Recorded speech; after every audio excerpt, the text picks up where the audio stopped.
Welcome to my channel. Today we are painting a lonely boat on a river or a lake, on the ocean, wherever you want it to be. So I'm going to use yellow ochre, Payne's grey, and warm sepia for this.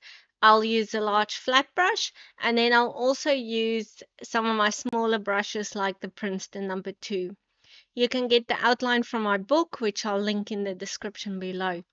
I'm starting with a wet on wet wash. So I've painted the whole paper with only water, and now I'm going in with a bit of that Payne's grey and a little bit of yellow ochre because I want the sky to have a bit of a pop of color in there. So, either it being sunrise or sunset, just a little bit of that golden hour color coming through, and that's why I'm using yellow ochre for this. Now, I'm starting with just those couple of clouds first, and then I am going to remember everything that you do at the top is going to have a reflection in the water at the bottom. So I'm sort of just copying that reflection in my water as well and dabbing it dry a tiny bit, um, just so that it's not too potent. So here is the line where my lake is going to start. And I'm going in with a very wet mixture of Payne's grey. And all of this is still wet. So I'm working wet on wet and I'm just painting around the boat. So I'm painting everything except the boat. I'm just adding in some water. I do want to leave some white spaces in there. Remember, with watercolor, of course, you can do mixed media and add white acrylic paint at the end, but I like to sort of try and keep a couple of white spaces in my water or in anything that you paint. Just add some texture. So sort of pre-plan that a little bit in your head. Now I'm just dabbing my sky, as you can see. So I turned my painting around and I just dabbed the sky dry because I don't want that to bleed anymore. So just dabbing it dry with my microfiber cloth, and now I'm drying everything nicely with my trusty old hair dryer.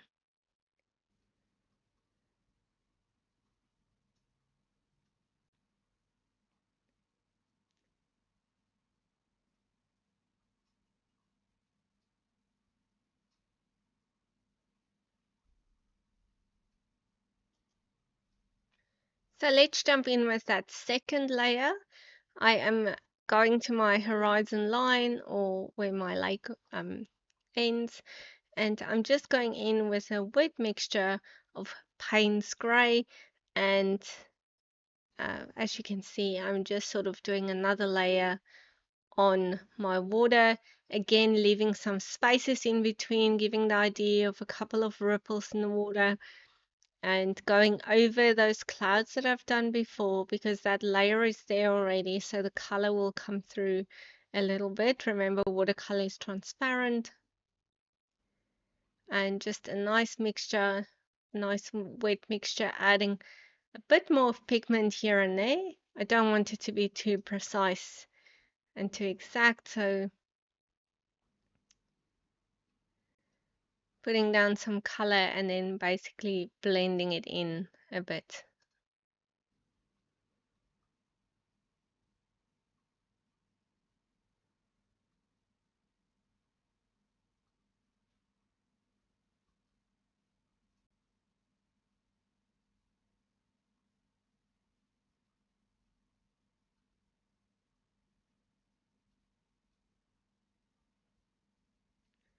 Remember, this is sped up a little bit, so you can always pause and paint and then just play again whenever you are ready.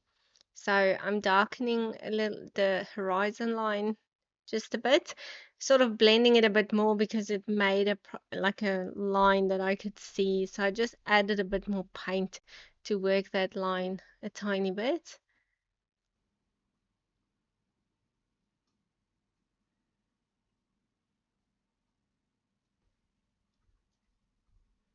Now, if you looked quickly, you also saw me eating a chunk of biltong there. The South African that I am, I have to have biltong with me all the time. Good old healthy protein snack while painting. Okay, let's start with our boat. Um, so I want my boat, it's the boat and the reflection. That's why I've sort of kept the reflection dry at this stage. And I'm sort of painting them together at this moment. So my boat, I do want to be more detailed and darker than the reflection. So as I paint the top part, I also paint the bottom, the reflection of the boat, but just in a bit more of a watery mixture. So I've first gone in here with the warm sepia color, just to sort of add some background to it and let that dry nicely. And now I'm going to go in with Payne's Grey and start to do the bottom of the boat and the reflection. The boat at the top, I wanted to have a couple of lines in it, but those details I'm not going to transfer to the bottom. I'm just going to do a light wash at the bottom.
So at the bottom here, I'm just giving it a very watery wash, just with warm sepia, making sure it's light because you don't want your reflection to have too much detail or be too dark.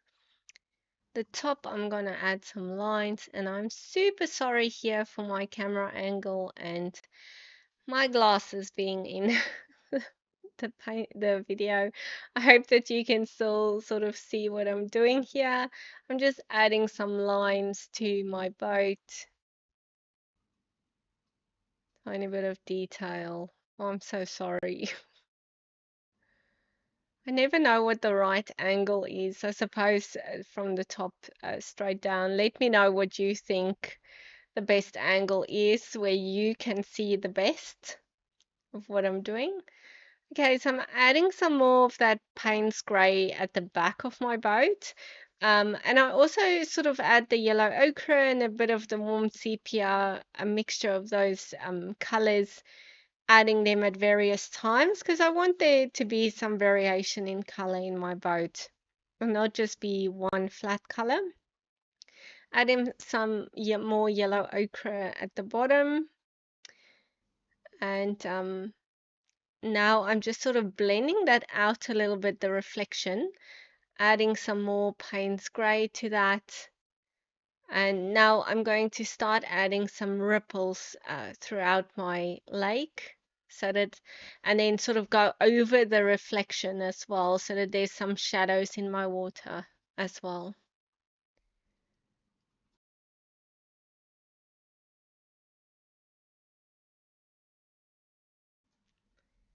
Adding it quite darker here in the front. Your foreground is always a bit darker. then your back. And I am just going in and starting to add those ripples, and again leaving some spaces in my water as well. As I said, some white space, or just letting the back layers come through, making it a bit darker here underneath my boat. And remember, as you go further closer to the horizon, your ripples will be smaller. And as you come to the front, they will be bigger. So your shadows will be bigger in the front and smaller in the back.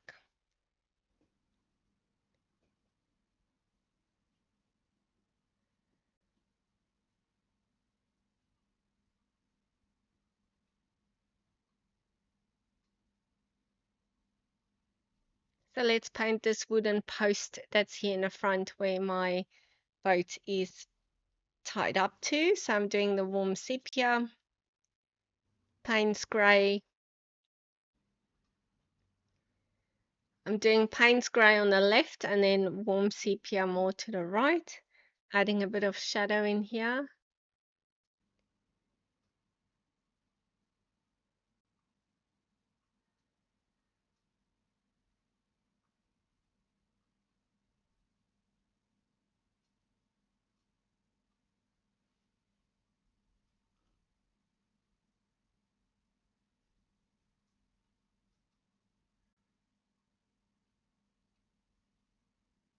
Adding a few more ripples in my water now.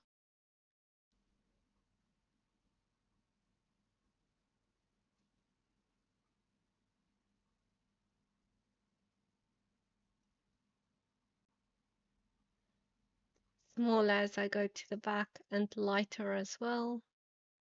And then darker and bigger in the front.